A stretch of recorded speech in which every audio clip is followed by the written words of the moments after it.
when Leandro Trossard says, when we get a set piece, we're confident we can score, might be something of an understatement we get at the moment for Arsenal. Absolutely. I mean, you start to then think, as a player and as an attacking player, we don't necessarily need to be as exact and actually create a chance anymore, get an assist, score. We can play for set pieces. The scope of what you can then achieve when you're in possession of the ball just becomes so much bigger, and obviously then you're getting the big guys off the back. The delivery is always excellent, but put that together with we just saw the run of the last 7 games.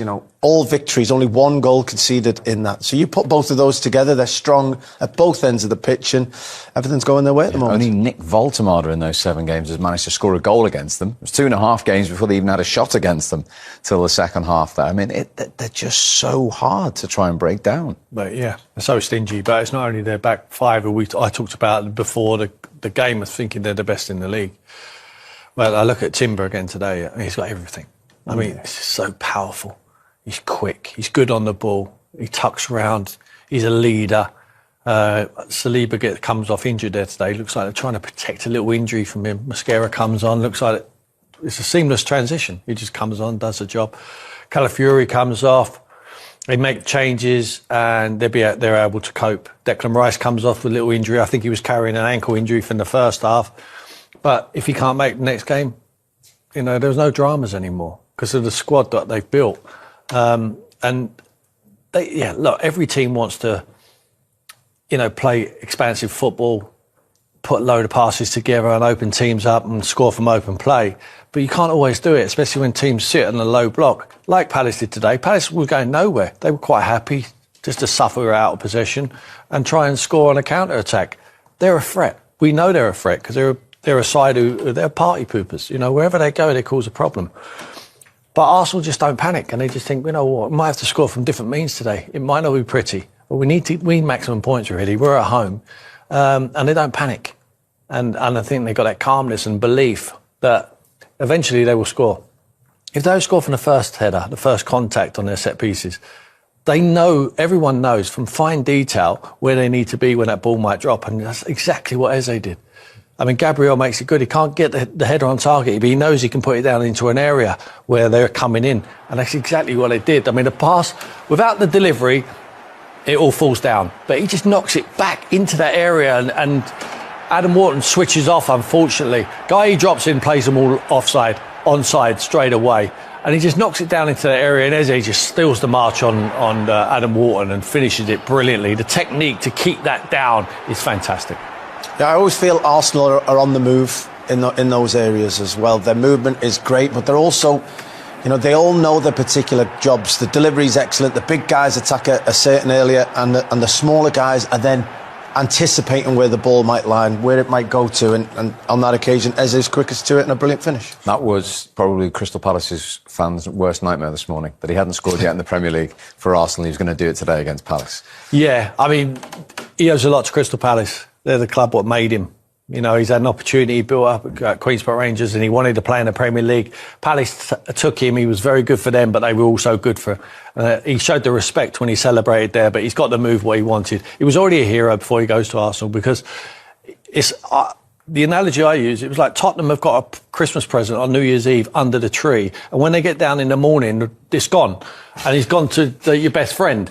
And like Arsenal, it was horrendous. But for the Arsenal fan, it was amazing news. And he's an incredible player. What a player that kid is, because it doesn't have to settle. Leon touched on it. The boy's played hundreds of games in the Premier League at top level. He knows the transition was easy. Going in and around the quality players what Arsenal have as well. It was just an easy transition for him, but to steal him from Tottenham like they did was just disgusting. And this goal, as Tim says, wasn't celebrated, and he got a standing ovation from both sets of supporters. What they don't need for Christmas is any more defensive reinforcement, because look at the numbers, Leon. They're first in absolutely everything in terms of those defensive foundations. Yeah, and that just doesn't fall into place. That is recruitment, getting the right players, getting depth within that, but also then hours spent on the coaching pitch, hours spent working as a team, understanding exactly how the manager wants you to defend in each and individual situation. So you can see how hard they are working. And when you do that in training, quite often Tim will tell you, when you're getting put through your paces at training, if the results aren't on the pitch, you start to lose belief and lose sort of, real belief in that the manager's ideas are going to work. But actually, at the moment, everything that they seem to be doing, set pieces, defensive situations, creating opportunities, all seems to be working. And then you can really buy into what the manager's asking you every time he asks you to do something different. Absolutely right. I mean, to highlight that, 11 goals they've scored from set pieces. If they haven't scored 11 goals, the players are turning, they're asking questions why they're doing 3 hours a week on set plays. They're not asking any questions now because they know if they're not flying, if they're not scoring from open play, there's always a chance. The size of the players, the strength of them as well. But the delivery is absolutely spot on. But it's diligent on the work, on the TV screen, the analysis and on the field. Mikel's got it all going for him at the moment. 10 clean sheets of well, they're kept in 13 games in all competitions. So with Arsenal at home today, Manchester City. And you say, we're going to do one hand up going near post, 2 hands up when it goes to the back post, whatever it is. Now, 3 hours a week. Can you imagine? Well, that's borne out by the fact Arsenal have only scored a third of their league goals this season in open play. Yeah, well, it just shows you. I mean, some teams sit back against them. It's really difficult to break down the block, so they have to find a different way. But if they score, there's no way stopping. When the delivery is on the money, like it is most of the time, I mean, delivery is incredible, and they score, the teams have to have a plan B, and then they have to come out, and then they can open them up from open play. But they just find a way. They don't care how they're winning games. We talked about Liverpool. You'll never hear Mikel talking about another team the way they're imposing themselves on them. Then, they go long balls. He's used to the Premier League now. He knows what it's all about. Arne Slot last year must have thought, what's all the fuss about? This is so easy, because they just strolled it. This year, people have found them out a little bit and say, you know what, they might not like the long throws in there. They might not like a direct play. We might have to sit deep against them. You can't keep going in front of the camera afterwards and say, it was a low block against us, or we didn't like the long throws, or it was a little bit direct. All of a sudden, if you're in the opposite dressing room, you're like, that's Andy, you don't like it. Mikel's not saying that. He's learned. He's got everything now. He's got all the experience going for him. He's got the strength in depth going for him. He's got the flexibility of his team where they can play on the front foot. They can go toe-to-toe on a football match. They can go and get it off their goalkeeper, or they can go direct, or they can have a fight. They will beat you all ends up. They've got the strength better than any team in the league at the moment. They've got a manager with the experience. And what he has got is Crystal Palace's best player from last season in Chiesa today. It must be a strange first feeling for him. First time he's played against Palace, but he's the Arsenal fan. He got his wish, and he's found his feet nicely at Arsenal. He has exactly what Mikel Arteta would have hoped for. I mean, we've talked about signings. Some people needing a moment to settle in. Not Ebery Chiesa. He's settled in brilliantly, and it's been great for Arsenal because the talisman in the middle of the pitch, Martin Odegaard, has struggled with a bit of injury, not necessarily been in the team as often as you'd expect, and this guy's been able to go and fill that slot, and Arsenal haven't stepped off at all. And he offers a little bit of a different role than Odegaard does, but that in itself gives Arsenal another avenue of attack, another opportunity for these players to express themselves. He can play wide if necessary, but to have already got 2 assists, which is a big part of his game.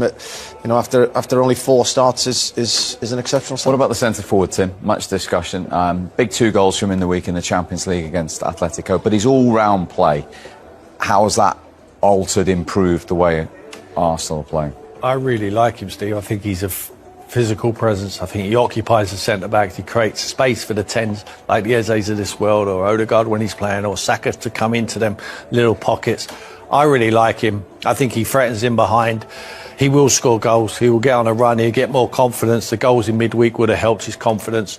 The team look like they're playing towards him. He will make a difference. The team that the games they were drawing against the lesser sides last season and the season before, he will be the difference in them games. He will score the goals when they're not playing that well. I really like him. I admire him. I think he knows English football, but he knows the Championship. He went to Portugal. His goal-scoring record was fantastic, hence why now he's at Arsenal. I think he'll be a success. I don't worry about him. OK, well, one of those goals that Tim was talking about that we were drawing was this fixture against Palace last season. Congratulations on another win. Just how hard have you had to work for that one today? Very hard, but we're really pleased with the win. Another clean sheet again, so yeah, we need to keep going. Yeah, lots to be proud of at both ends of the pitch. How patient did you have to be, particularly in that first half, with the way that Palace were able to keep you out for really half an hour until your first opportunity? Yeah, indeed. I think lately it has been like that. We just need to keep patient throughout the whole game, because we can score any time. But yeah, they try to adapt to us as well, and that's what we did today. We created some more chances in the second half. We had. Yeah, it would be nice if we would have put the game to bed, but we battled until the end, and those are sweet as well. The breakthrough coming from a set piece again, it feels as if there's a tension in the Emirates now in dead ball situations, certainly in the crowd. Do you feel it as players on the pitch, that expectation? Yeah, a little bit, but we are excited as well. When we get a set piece, we know we can score, so it's an opportunity for us to get a goal. So we work a lot on it, and yeah, it pays off. It's another game today where you've managed to get 3 points against opposition, which previously you've dropped points in title seasons. What's the difference? How are you seeing these games out now? It's hard to put a finger on it, but I think every year you just learn more and more, and this year we're so strong, especially defensively as well. The whole team works really hard, and then on the other hand we put the game to bed, whether it's a set piece or an open play goal, doesn't matter to us. We just want to win games, and it's another win. Does it feel like you're laying the foundations for something pretty special here this year? Yeah, let's hope. We want to win every game, and we approach every game the same way, so that's how we need to continue. All right, congratulations, well done today. Thank you very much. Thank you.